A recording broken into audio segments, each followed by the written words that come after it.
Shortly after Laika's flight, the Russian Man in Space program began.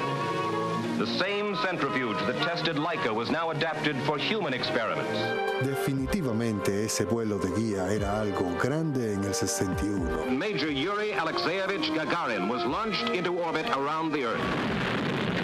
Yuri Gagarin había dado los primeros pasos en el espacio exterior para la Unión Soviética, pero Estados Unidos no estaba lejos. We choose to go to the moon in this decade and do the other things, not because they are easy, but because they are hard. La Guerra Fría se tornó en una carrera al espacio e influyó en Steve Russell, un programador del MIT, quien llevó los videojuegos al siguiente nivel con su propia guerra espacial virtual.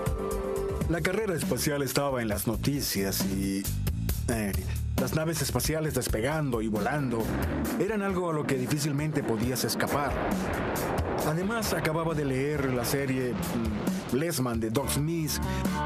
Son historias de ciencia ficción donde los héroes vuelan a través de la galaxia inventando nuevas tecnologías y son perseguidos por fuerzas del mal. Antes de poder luchar contra las fuerzas del mal, Steve Slug Russell tenía que dominar el enorme computador PDP-1 de la universidad.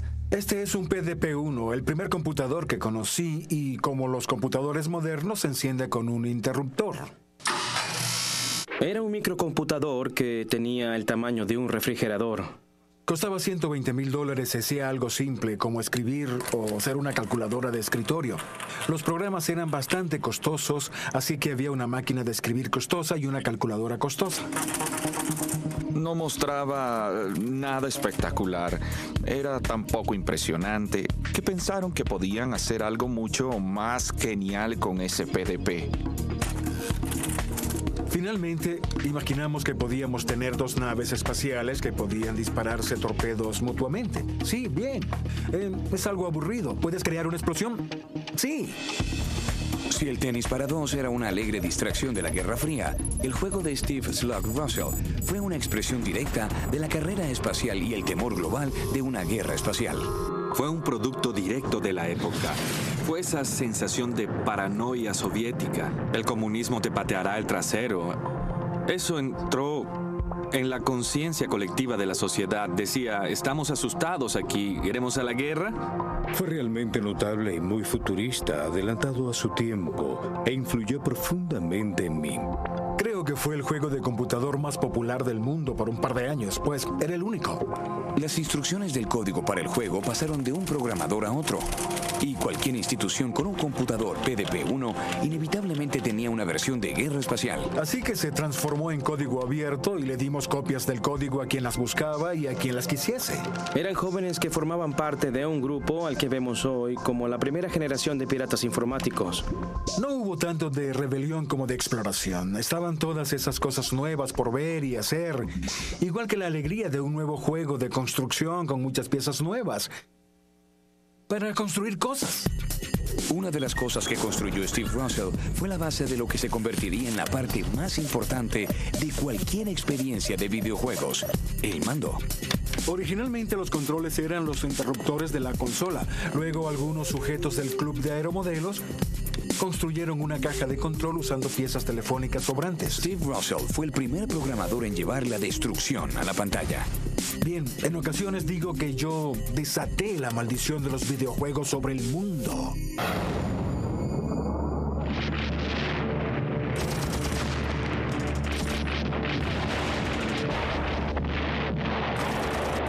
Con conflictos de la Guerra Fría en Corea, Berlín y luego en Vietnam, los años 60 amenazaban llevar el mundo al caos. Y la televisión estaba allí para documentar la guerra. Pero no había forma de cambiar lo que estaba en la pantalla. La televisión nos había traído escenas de gran desesperación. La televisión se había convertido en la visión del napalm, de niñas vietnamitas huyendo de las bombas. La televisión era una máquina de dolor. Una máquina de dolor que no nos ofrecía ningún modo de ajustarla. Many U.S. colleges see the Nixon move as a red flag. They'd been demanding that the U.S. get out of Southeast Asia. En los años 70, la televisión era un medio muy frío y pasivo. And Nixon seems now to be digging in. It's like putting a match to a giant fuse, zigzagging across the nation. La televisión era un proveedor estático de malas noticias que un hombre y una idea cambiarían para siempre. Y de pronto un videojuego se convirtió en algo apasionante. Podrías controlar lo que estaba en el televisor. Ralph Baer, considerado ampliamente como el Thomas Edison de los videojuegos, creó la primera consola casera, la Magnavox Odyssey. Creo que toda la diferencia entre lo que otros hicieron y lo que yo hice es que tuve la visión de que había 40 millones de televisores allí que no podían hacer más que sintonizar 2 o 3 canales locales. The Magnavox company has come up with an electronic game simulator that will transform the family TV set into a playground. No podías creerlo. Esto estaba en casa, en tu televisor. Videojuegos. Era como un mundo loco. Era todo el futuro. Incluso antes de que Baer cambiase la faz de la televisión, había vivido la realidad de la guerra. Escapó de la Alemania nazi con su familia antes del Holocausto y luego fue reclutado para luchar en la Segunda Guerra Mundial para los estadounidenses. En lo que influiría profundamente en Baer y la historia de los videojuegos, fue transferido a Normandía, Francia, como interrogador y estaría rodeado por las herramientas de la guerra. Resultó que había armas por todo el lugar.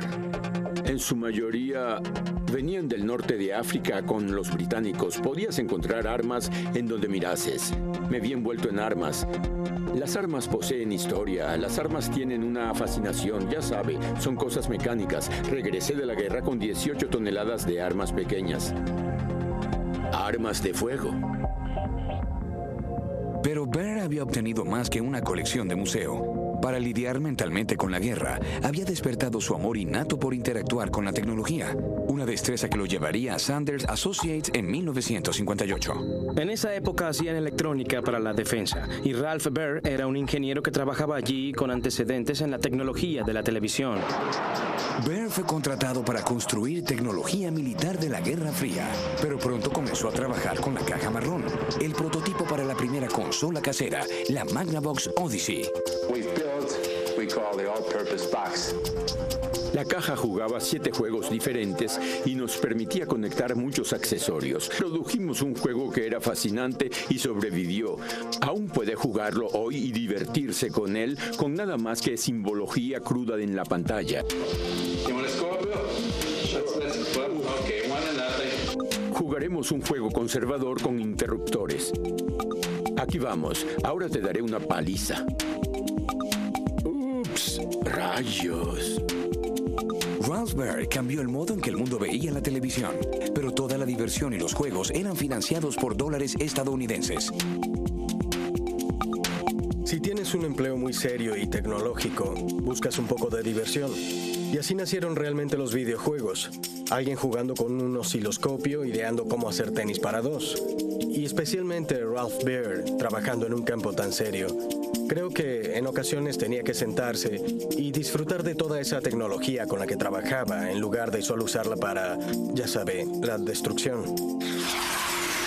Igual que cualquier industria tecnológica actual, no existiría de no ser por la milicia, pues fue la milicia quien financió la investigación en computadores durante la Segunda Guerra Mundial para calcular tablas de misiles balísticos. Así que la industria de los videojuegos y los militares siempre han estado unidos.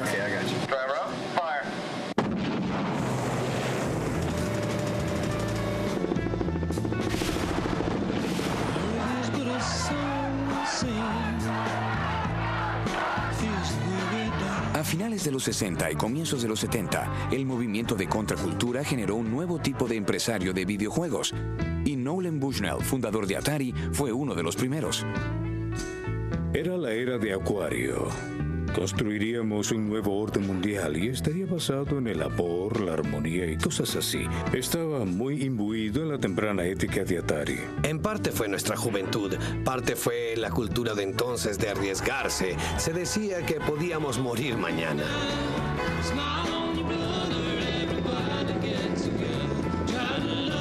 Había una especie de actitud sobre vivir la vida al máximo. No posponíamos algunas de estas cosas, así que éramos esa cultura, la de intentarlo.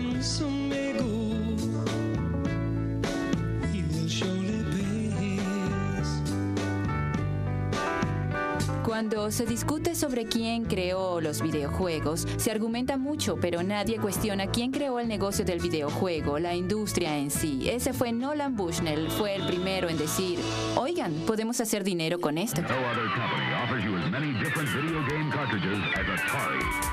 Bushnell contrató a su excompañero Al Alcorn para programar el primer videojuego.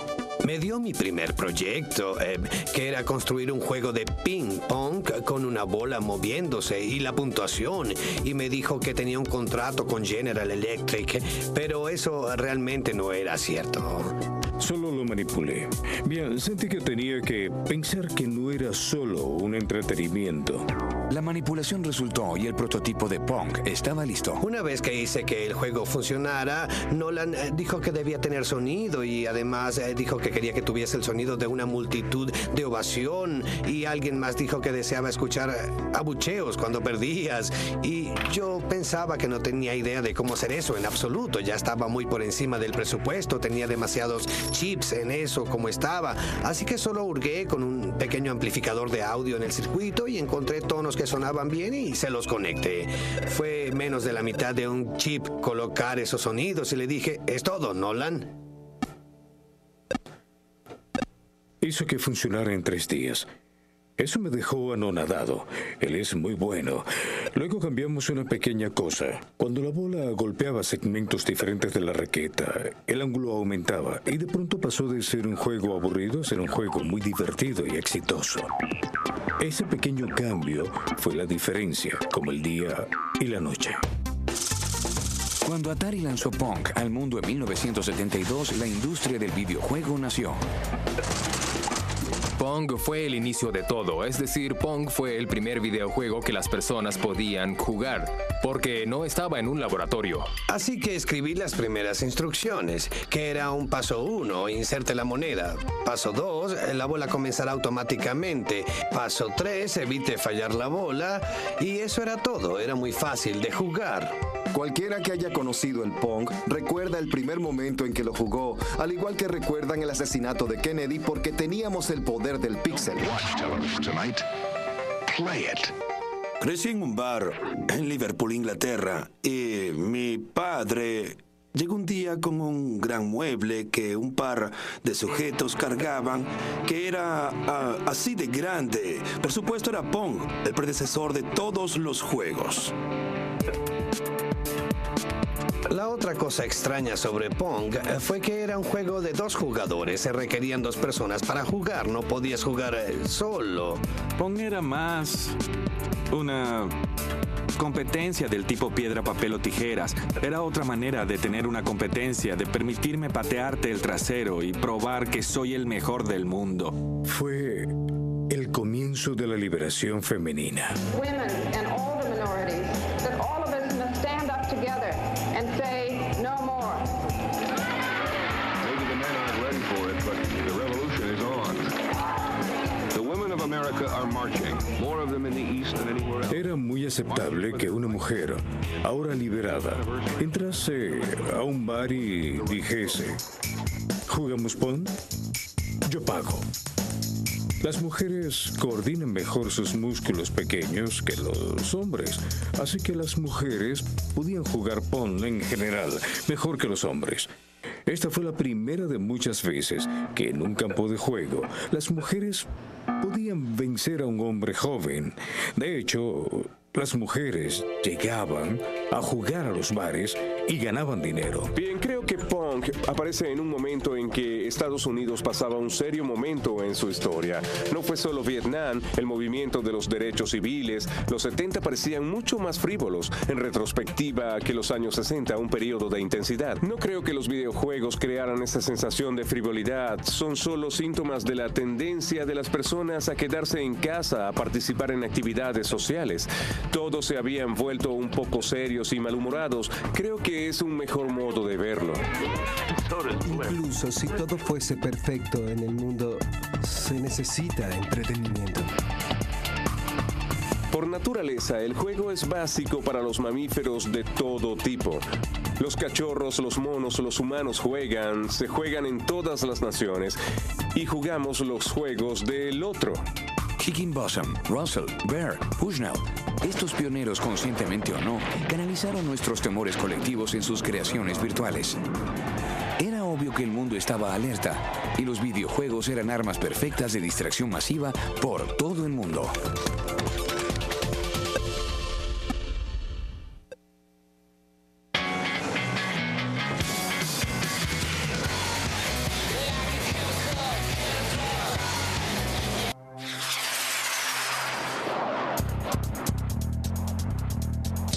Los primeros videojuegos fueron subproductos de la Guerra Fría, pero en el lejano Oriente, los primeros juegos de Japón emergieron como resultado de un conflicto más directo, la Segunda Guerra Mundial. Las bombas atómicas de Hiroshima y Nagasaki habían asolado el país, pero las fuerzas aliadas trabajaron con Japón en la reconstrucción. La tecnología emergió rápidamente como la clave para el éxito de Japón. Hubo un gran impulso gubernamental a la educación y la tecnología. La juventud japonesa era muy letrada tecnológicamente durante ese periodo. Japón encontró su nicho en la electrónica, averiguó lo que el resto del mundo estaba haciendo, lo mejoró y lo produjo en masa económicamente. Pero las viejas heridas aún no habían sanado. Si observamos la cultura japonesa luego de la Segunda Guerra Mundial, vemos reflejada la experiencia de la bomba atómica en el trabajo. Godzilla, king of the monsters, stalking the earth, crushing all before him. Es una época en la que aparecen las películas de Godzilla y los grandes monstruos de hule, así que si combinamos el contenido cultural de Godzilla con el poder tecnológico del computador, tenemos algo que se parece a la fascinación creada por los juegos. Japón estaba en la cima de la industria electrónica, pero en 1978 Tomohiro Nishikado puso a su país al frente de la industria del videojuego con interminables olas de invasores digitales, los invasores espaciales. Inicialmente vi a los humanos como los invasores, pero la idea de los humanos disparándose entre sí fue catalogada como inhumana.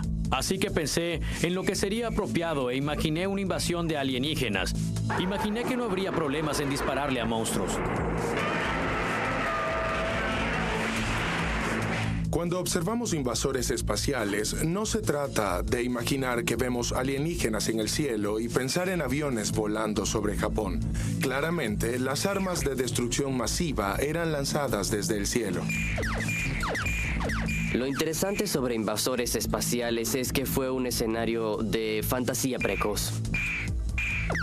Cuando lo juegas, te das cuenta de que eres invadido. Bien, estoy siendo invadido por estos sujetos. Soy la línea inicial de seguridad para la humanidad. El juego Invasores Espaciales desató algo en la psiquis japonesa, pues millones de chicos lo jugaban y crearon una escasez de monedas de 100 yenes en Japón. Y despegó de la forma en que solo despegan las cosas en Japón.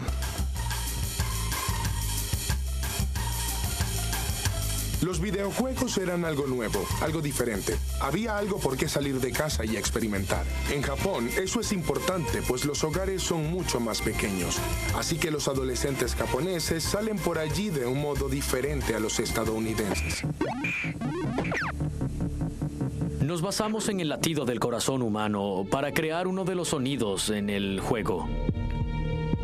La baja frecuencia del suelo rugiendo cuando se acercaba. Creo que podemos crear mejores sonidos hoy en día, pero entonces, cuando solo teníamos técnicas y aparatos limitados, fue lo mejor que pudimos hacer. Pero creo que nos acercamos bastante. Al pensar en lo que los invasores espaciales hizo desde la perspectiva de la música y el audio, eran solo 4 notas, tan, tan, tan, tan, tan, tan, tan, lo que hicieron que tomaran el tiempo y mientras los invasores se acercaban más y más, comenzaron a aumentarlo. La música iba más y más deprisa y comenzaba a hacerse sentir un poco de pánico mientras jugabas. Para aprovechar todo ese dinero, los propietarios de tiendas eliminaron mercancías y crearon salas de juegos de invasores espaciales. Y la aparición de este juego señaló una brecha generacional en la cultura japonesa. Muchas madres no dejaban que sus hijos jugaran videojuegos. Eso se convirtió en un asunto social, ya que había chicos que habían robado dinero o hecho monedas falsas para jugar en las salas de juego. Se dijo que era un serio problema en cuanto a la educación de los niños. Creo que lo que ocurrió con Invasores Espaciales fue que la tecnología, por primera vez, creó una gran brecha entre generaciones y los mayores, que pensaban que estaban al día con todo y que entendían lo que ocurría con la industria automotriz y la televisión, de pronto se quedaron atrás, pues no podían entender por qué este tonto juego era tan popular.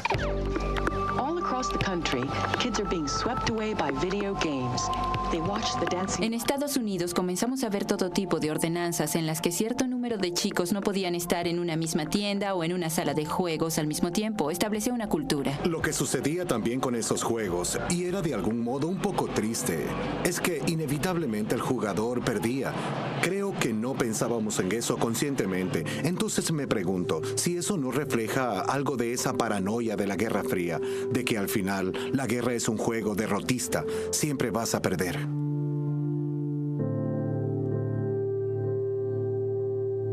Invasores espaciales fue la expresión digital de una época oscura.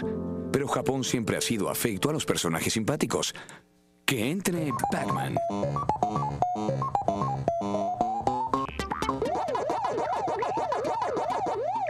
Observabas esto y decías, vaya, es muy colorido. Pac-Man es el ejemplo perfecto de la rareza japonesa. Los personajes de los videojuegos son adorables, aunque en los países occidentales no los llaman así, sino infantiles.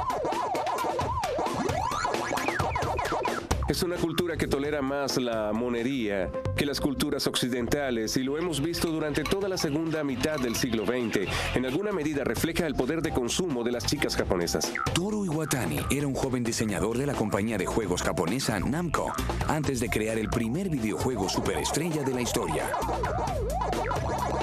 En 1980 fue el año en que Pac-Man apareció. Para entonces, cuando estábamos desarrollando Pac-Man, los juegos tenían una atmósfera salvaje, ya que solo existían los juegos violentos, juegos de disparos, y era un campo totalmente masculino. Pero yo quería traer a las chicas y a las parejas a ese lugar, así que apunté a las chicas en un juego nuevo. Habíamos revisado muchos tópicos, desde la moda hasta los propios chicos. Pero ya que las chicas siempre comen postre tras la comida, sin importar nada, tomamos esa palabra como clave: comer. Luego estábamos almorzando y ordené una pizza redonda. Tomé un pedazo y allí lo tienen. Allí estaba Pac-Man, justo allí. Así que decidimos hacerlo así. Lo más importante sobre Pac-Man o Pac-Man, como lo conocemos, es que fue el primer juego en presentar un protagonista, lo que fue un gran salto en la historia de los videojuegos. Con eso se abrió un nuevo mundo para que los desarrolladores y diseñadores comenzaran a crear personajes con que las personas pudiesen relacionarse e identificarse. También cambió mucho las cosas. Mientras que muchos de los primeros juegos estaban basados en invasores, acción y disparos, Pac-Man hizo algo distinto. Trataba sobre comer.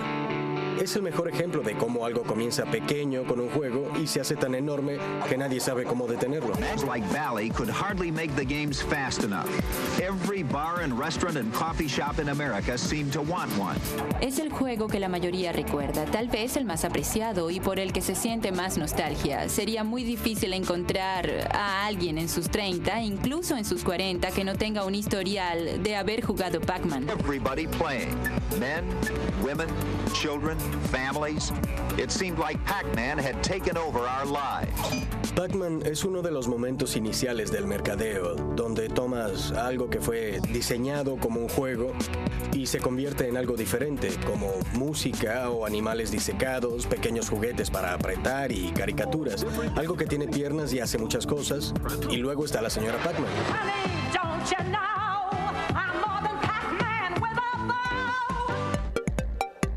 Pac-Man ha sido amado y aceptado por muchos años y las ventas nunca han decaído.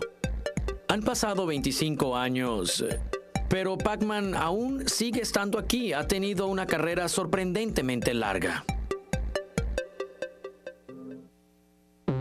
Al Alexis discute con su esposo John. Sale, llega al auto y nota que dejó la llave. Regresa. A principios de los 80, era claro que los videojuegos y las imágenes en píxeles que creaban llegaron para quedarse. Creo que los videojuegos son un arte expresivo y representativo. Creo que ellos representan nuestras creencias, nuestras actitudes, el tipo de preguntas vitales que nos hacemos en un momento en particular. Y creo que serán ricas doctrinas sociales. El reto es cómo leerlos, pues a diferencia de las películas, donde el director establece un punto unificado, un videojuego puede cambiar dependiendo de la elección del jugador. Un nuevo mundo emergía y no afectaba solo a los jugadores de los juegos, también afectaba a los creadores. Creo que Atari fue el epítome de la compañía del Valle Silicón de los 70s. Definimos ese estilo de vida sin trajes ni corbatas y aún así se hacían negocios y se ganaba dinero. Tratábamos a nuestros empleados muy bien, pues nos dimos cuenta de que nuestros activos se iban a casa cada noche. No nos importaba cuando trabajaban. Si deseaban llegar a mediodía y salir a medianoche, está bien. Se trataba de una meritocracia real. Deseas ser exitoso. Lo más importante que debe ser es un emprendedor.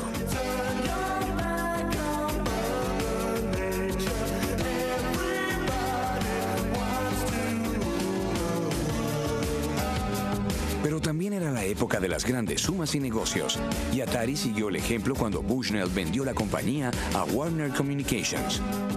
La decisión de vender se debió en gran parte a la fatiga. Por un tiempo fue una luna de miel, pero al avanzar las cosas, se sintieron incómodos con nuestro alocado estilo gerencial y nuestras fiestas y toda la diversión que teníamos haciendo dinero. Pero incluso con la nueva gerencia, el consorcio de cerebros de Atari continuó impulsando la tecnología y comenzó a trabajar en su primera consola casera, el Atari VCS. Lo que hicimos con Pong fue crear un chip dedicado. Ese chip solo ejecutaba Pong. Para construir otro juego tuvimos que construir un nuevo chip y cada vez que construyes un chip se requiere de unos 9 meses de trabajo de ingeniería. Hicimos que nuestro grupo de investigación en Grass Valley creara en 3 meses el prototipo de lo que se convirtió en el VCS. El VCS fue renombrado Atari 2600 y luego de licenciar Invasores Espaciales de Taito en 1980, llegó al primer lugar de la lista navideña de todo niño. Con el Atari fue como llevar la sala de juegos a casa. Lo recibí en Navidad, me senté y jugué tanto tiempo que la novia de papá tuvo que venir y recordarme que ya habían pasado 2 días y que debía bañarme.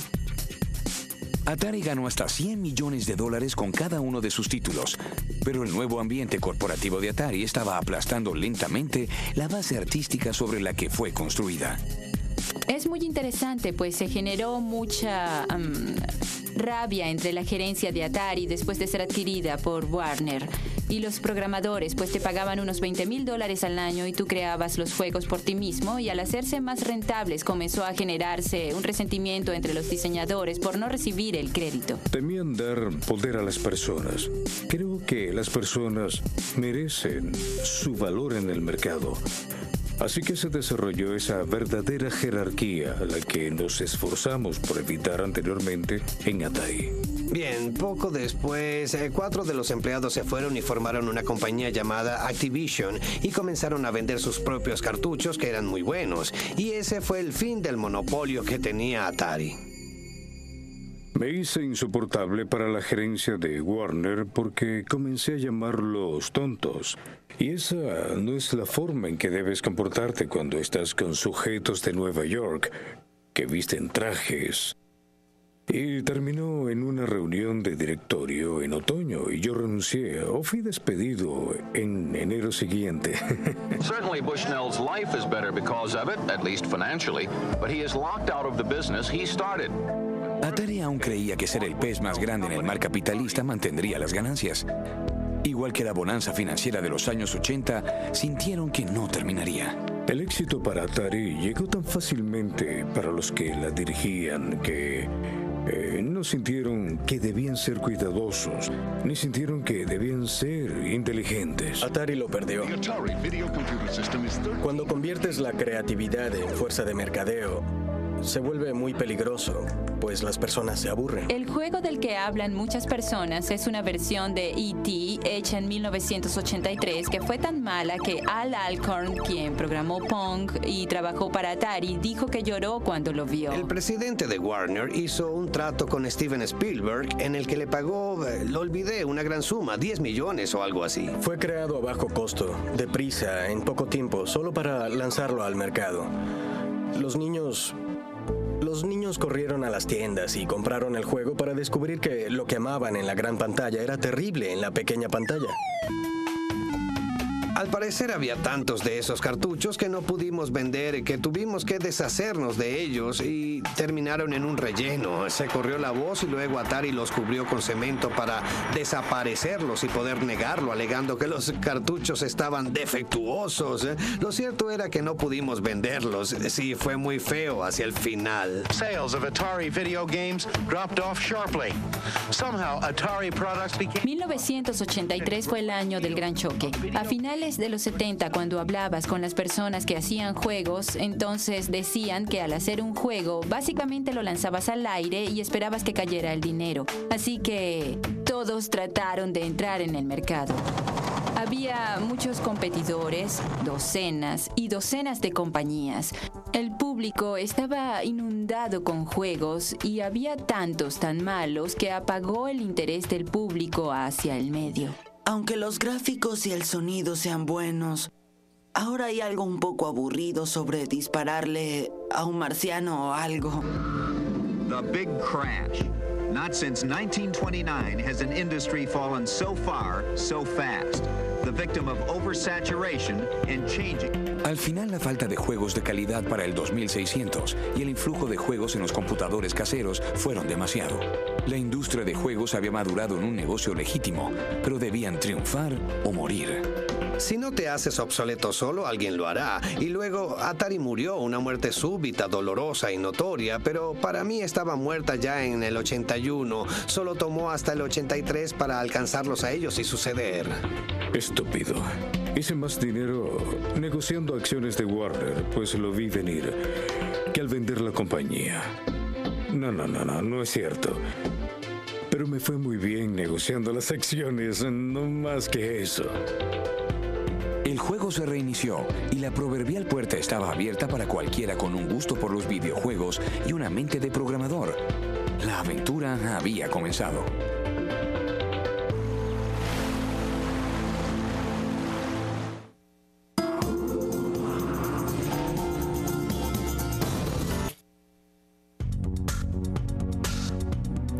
Para 1983, el pueblo estadounidense había desconectado el mercado de las consolas caseras. Pero al otro lado del globo, en el régimen comunista de la ex Unión Soviética, Alexei Pajitnov tenía las piezas de uno de los juegos más adictivos de la historia: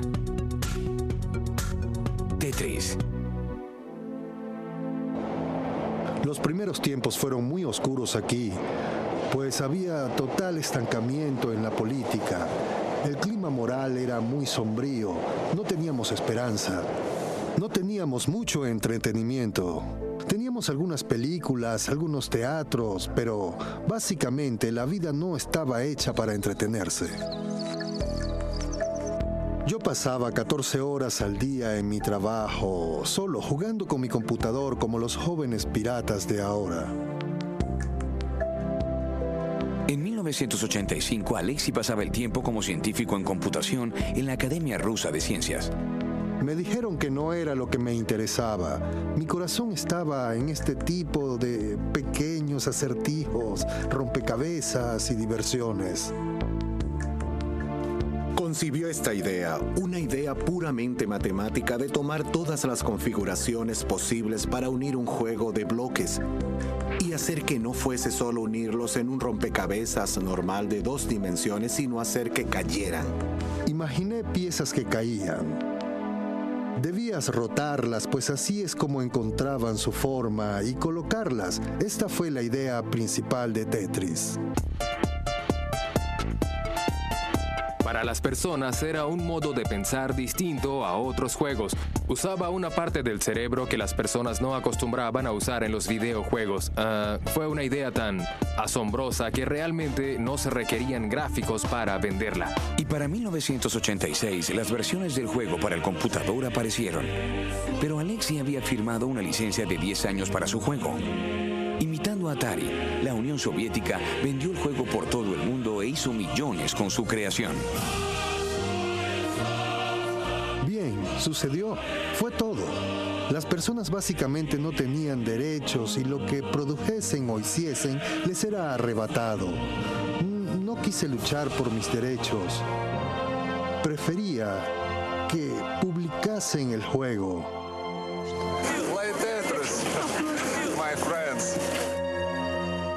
A causa de las posturas de las superpotencias por la Guerra Fría, Tetris fue bienvenido en los hogares y oficinas del mundo.